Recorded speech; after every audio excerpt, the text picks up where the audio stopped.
Hello കൂട്ടുകാരെ, മലയാളി വീട്ടുവിശേഷത്തിലേക്ക് ഏവർക്കും സ്വാഗതം. ഇന്ന് ഞാൻ വന്നിരിക്കുന്നത് ഒരു ഫുൾ ചിക്കൻ്റെ റെസിപ്പിയുമായിട്ടാണ്. ഇത് ഓവനോ ഗ്രില്ലോ ഒന്നുമില്ലാതെ തന്നെ നമ്മുടെ വീട്ടിൽ നമ്മൾ സാധാരണ ഉപയോഗിക്കുന്ന പാത്രങ്ങളിൽ, നോൺ സ്റ്റിക്ക് പാത്രത്തിൽ എങ്ങനെ ഇത് ഉണ്ടാക്കിയെടുക്കാമെന്ന് ഞാൻ ഇന്ന് പറഞ്ഞു തരുന്നത്. അതിന് വേണ്ടിയിട്ട് ഞാൻ ഒരു ചിക്കൻ എടുത്തിട്ടുണ്ട്. ഇത് 1 കിലോയുള്ള ഒരു ചിക്കനാണ്. ഇത് ഞാനിന്ന് സ്കിന്നോട് കൂടിയിട്ടാണ് ഞാൻ പ്രിപ്പയർ ചെയ്യുന്നത്.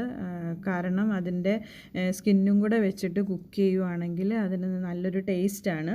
സ്കിന്നില്ലാതെ വേണമെങ്കിൽ നമുക്ക് ചെയ്യാം. ഞാൻ ഇന്ന് സ്കിന്ന് വെച്ചിട്ടാണ് ചെയ്യുന്നത്. അതുകൊണ്ട് ഞാൻ നന്നായിട്ടത് വാഷ് ചെയ്തെടുക്കുന്നുണ്ട്. നല്ലതായിട്ട് ക്ലീൻ ചെയ്തിട്ടുണ്ട്. കുറച്ച് ഉപ്പൊക്കെ ഇട്ട് ഞാനത് നല്ലതായിട്ട് ഞെരടി നല്ലതായിട്ട് തിരുമ്മി അതിൻ്റെ സ്കിന്നിലുള്ള എല്ലാ അഴുക്കും ഞാൻ കളഞ്ഞ് നല്ലതായിട്ടൊന്ന് വാഷ് ചെയ്തെടുക്കുന്നുണ്ട്. ഇതിപ്പോൾ നന്നായിട്ട് ക്ലീൻ ആയിട്ടുണ്ട്. അതിന് ശേഷം ഞാൻ അതിൻ്റെ വെളിയിലത്തെ തൊലി ഒന്ന് ലൂസാക്കി എടുക്കുന്നുണ്ട്. കാരണം നമ്മൾ അരപ്പൊക്കെ നമുക്ക് ഇതിനകത്തേക്ക് നമുക്ക് കയറ്റി വെക്കാൻ വേണ്ടിയിട്ടാണ്. ഇല്ലെങ്കിൽ അകത്തേക്ക് ഇതിൻ്റെ അരപ്പ് പിടിക്കത്തില്ല. ഞാനതുകൊണ്ട് അതിൻ്റെ എല്ലാ വശങ്ങളിലുമുള്ള സ്കിന്നൊന്ന് ലൂസാക്കി വെക്കുന്നുണ്ട്. അതിന് ശേഷം നമുക്ക് ഇത് നമ്മൾ സ്കിന്നോട് കൂടി ചെയ്യുന്നതായതുകൊണ്ട് ഇതിനകത്ത് നമുക്ക് വരഞ്ഞ് വെക്കാൻ പറ്റത്തില്ല. കാരണം വരഞ്ഞ് വെച്ചാൽ ഈ സ്കിന്നങ്ങ് പൊട്ടിപ്പോവും. അതുകൊണ്ട് ഞാനൊരു ഫോർക്ക് വെച്ചിട്ട് ഇതിനകത്ത് ഇങ്ങനെ അതിനകത്ത് കുത്തിടുകയാണ്. കാരണം ഇങ്ങനെ കുത്തിയിട്ട് വെക്കുമ്പോൾ ഇതിനകത്ത് ഹോൾസ് വീഴും. നമ്മൾ തേക്കുന്ന അരപ്പ് ഇതിനകത്തേക്ക് പിടിക്കുകയും ചെയ്യും. മറ്റേ നമ്മൾ സ്കിന്നില്ലാതെ ചെയ്യുവാണെങ്കിൽ നമ്മൾ കത്തി വെച്ച് നല്ലതായിട്ട് വരഞ്ഞു വെച്ചാൽ മതി. പക്ഷേ ഇത് ഞാൻ സ്കിന്നോട് കൂടി ചെയ്യുന്നത് കൊണ്ടാണ് ഫോർക്ക് വെച്ചിട്ട് ഇങ്ങനെ കുത്തി വെക്കുന്നത്. ഇങ്ങനെ നമ്മൾ ഹോൾസ് ഇടുമ്പോൾ ഇതിനകത്തേക്ക് നമ്മൾ നല്ലതായിട്ട് അരപ്പ് തേച്ച് പിടിപ്പിക്കുമ്പോൾ ഇതിനകത്തേക്ക് അരപ്പ് നന്നായിട്ട് കയറിക്കോളും. എല്ലാ ഭാഗത്തും, അതിൻ്റെ കാലിൻ്റെ ഭാഗത്ത്, അതിൻ്റെ എല്ലാ ഭാഗത്തും ഇതുപോലെ നമ്മൾ ഫോർക്ക് വെച്ചിട്ട് നന്നായിട്ട് ചെറിയ ചെറിയ ഹോൾസ് നമുക്ക് ഇങ്ങനെ ഇട്ട് വെക്കാം. അതിനുശേഷം നമുക്കിതിനകത്തേക്ക് അരപ്പ് തേക്കണം. ഞാൻ അതിന് വേണ്ടിയിട്ട് ഉള്ള മസാലക്കൂട്ട് ഞാൻ എടുത്തിട്ടുണ്ട്. ഞാൻ 1.5 ടീസ്പൂൺ കാശ്മീരി ചില്ലി പൗഡർ എടുത്തിട്ടുണ്ട്. 1 ടീസ്പൂൺ സാധാരണ മുളക് പൊടി എടുത്തിട്ടുണ്ട്.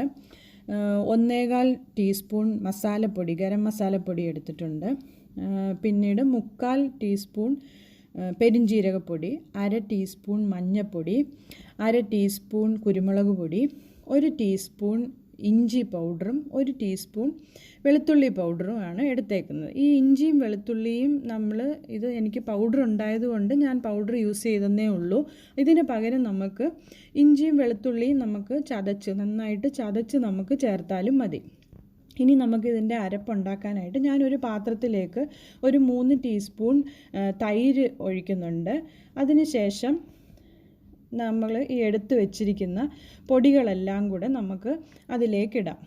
നമ്മൾ എടുത്തു വെച്ചിരിക്കുന്ന മുളക് പൊടി, മഞ്ഞൾപ്പൊടി, കുരുമുളക് പൊടി, ഗരം മസാലപ്പൊടി, പെരിഞ്ജീരകപ്പൊടി ഇതെല്ലാം കൂടെ നമുക്ക് ആ പാത്രത്തിലേക്കിടാം. അതിനുശേഷം ഒരു ചെറിയ നാരങ്ങ അതിലേക്ക് നമുക്ക് പിഴിഞ്ഞ് ചേർക്കാം. ഒരു ചെറിയ നാരങ്ങ ചേർത്താൽ മതി. ഒരുപാട് പുളി വേണ്ട. ഞാനൊരു ചെറിയ നാരങ്ങയാണ് പിഴിഞ്ഞ് ചേർത്തിരിക്കുന്നത്. അതിനുശേഷം നമുക്ക് അതിലേക്ക് ആവശ്യമായ ഉപ്പും കൂടെ ചേർത്ത് നമുക്ക് നന്നായിട്ട് ഇതൊന്ന് മിക്സ് ചെയ്യാം. ഇത് ഇപ്പോൾ നന്നായിട്ട് മിക്സ് ആയിട്ടുണ്ട്. ഈ അരപ്പാണ് നമ്മൾ ഈ ചിക്കൻ്റെ എല്ലാ ഭാഗത്തും നമ്മൾ തേച്ച് പിടിപ്പിക്കുന്നത്. ഇനി നമുക്ക് കുറേശ്ശെ അരപ്പെടുത്ത് ഈ ചിക്കൻ്റെ എല്ലാ ഭാഗത്തും നമുക്ക് തേച്ച് പിടിപ്പിക്കാം. ഞാൻ നേരത്തെ പറഞ്ഞില്ലേ, നമ്മൾ ആ സ്കിന്ന് ലൂസ് ചെയ്ത് വെച്ചേക്കുന്ന ഭാഗത്തേക്കൊക്കെ നമുക്കിത് നന്നായിട്ട് തേച്ച് പിടിപ്പിക്കാം. ഇത് എല്ലാ ഭാഗത്തും അതിൻ്റെ അരപ്പ് ചെല്ലണം. എന്നാൽ മാത്രമേ അകത്തൊക്കെ നല്ലതായിട്ട് അതിൻ്റെ എരിവ് പിടിക്കത്തുള്ളൂ. നമ്മളിങ്ങനെ ഫുൾ ചിക്കൻ ചെയ്യുന്നത് കൊണ്ട് ഇങ്ങനെ നമ്മൾ അകത്തൊക്കെ നന്നായിട്ട് ഈ അരപ്പ് നമ്മൾ തേച്ച് പിടിപ്പിക്കണം.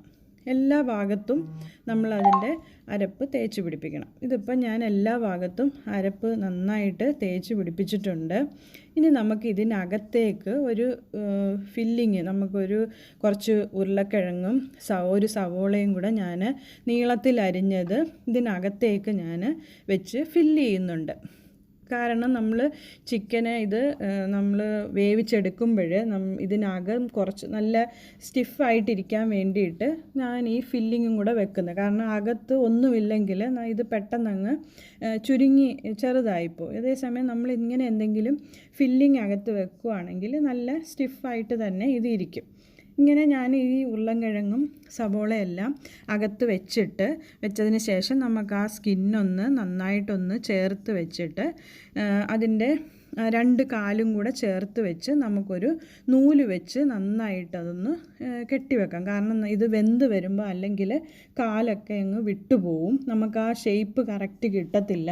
അപ്പോൾ അതുകൊണ്ട് ഞാൻ ഒരു നൂല്, നമ്മുടെ സാധാരണ നൂല് നമുക്ക് 2-3 പ്രാവശ്യം ഒന്ന് മടക്കിയിട്ട് നമുക്ക് ആ നൂല് വെച്ചിട്ട് ഇത് നന്നായിട്ട് ഈ കാലൊന്ന് കെട്ടിവെക്കാം.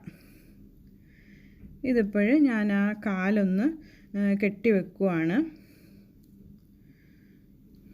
അത് കാലിൻ്റെ ഭാഗത്തും ഒരു മുകൾ ഭാഗത്തും കൂടെ ഒന്ന് കെട്ടിവെച്ചാൽ അത് നന്നായിട്ട് അങ്ങനെ തന്നെ ഇരുന്നോളും. കാരണം നമ്മൾ ഈ പാത്രത്തിലൊക്കെ തിരിച്ചിടുകയൊക്കെ ചെയ്യുമ്പോൾ അല്ലെങ്കിൽ ഇതിൻ്റെ ആ കാലും ചിറകും ഒക്കെ അങ്ങ് വിടർന്ന് പൊട്ടിപ്പോവാനൊക്കെ സാധ്യതയുണ്ട്. അപ്പോൾ നമ്മളിങ്ങനെ കെട്ടിവെക്കുകയാണെങ്കിൽ അത് അങ്ങനെ തന്നെ ഒതുങ്ങിയിരുന്നോളും. ഇതിപ്പോൾ ഇങ്ങനെ ചെയ്തതിന് ശേഷം നമ്മൾ ഈ ചിക്കൻ നമ്മൾ 2 മണിക്കൂർ നമ്മൾ ഫ്രിഡ്ജിനകത്ത് നമ്മൾ വെക്കണം. അതിനുശേഷം ഫ്രിഡ്ജിൽ നിന്ന് നമുക്ക് എടുത്തിട്ട് ഞാനൊരു പാനിൽ 1 ടേബിൾ സ്പൂൺ ബട്ടർ ഇട്ടിട്ടുണ്ട്. ഇത് നമ്മൾ സാധാരണ ചിക്കനൊക്കെ വെക്കുന്ന നോൺ സ്റ്റിക്കിൻ്റെ പാത്രമാണ്. ഈ പാത്രത്തിൽ ബട്ടർ ഇട്ടതിന് ശേഷം നമുക്ക് ഈ ചിക്കന് ഇറക്കി വെക്കാം. ബാക്കിയിരിക്കുന്ന അരപ്പും കൂടെ അതിലേക്ക് ഒഴിച്ച് നമുക്ക് ഈ പാത്രം അടച്ച് വെച്ച് വേവിച്ചെടുക്കണം. ഒരു 15-20 മിനിറ്റ് കഴിയുമ്പോഴത്തേക്ക് ഏകദേശം ഒരു സൈഡ് വെന്ത് വരും. അതിനുശേഷം നമുക്കിത് തിരിച്ചിട്ട് അടുത്ത സൈഡും കൂടെ വേവിച്ചെടുക്കാം. അങ്ങനെ മൊത്തത്തിലൊരു ഏകദേശം 40 മിനിറ്റൊക്കെ ആകുമ്പോഴത്തേന് ചിക്കൻ നന്നായിട്ട് വെന്ത് വരും. അതൊന്ന് കുത്തി നോക്കിയാൽ മതി നന്നായിട്ട് വെന്തിട്ടുണ്ടോയെന്ന്. അതിനുശേഷം അതിനെ നമുക്ക് ഒരു ഫ്രൈയിങ് പാനിലേക്ക് എടുത്ത് വെച്ച് നമുക്കതൊന്ന് ഫ്രൈ ചെയ്തെടുക്കാം.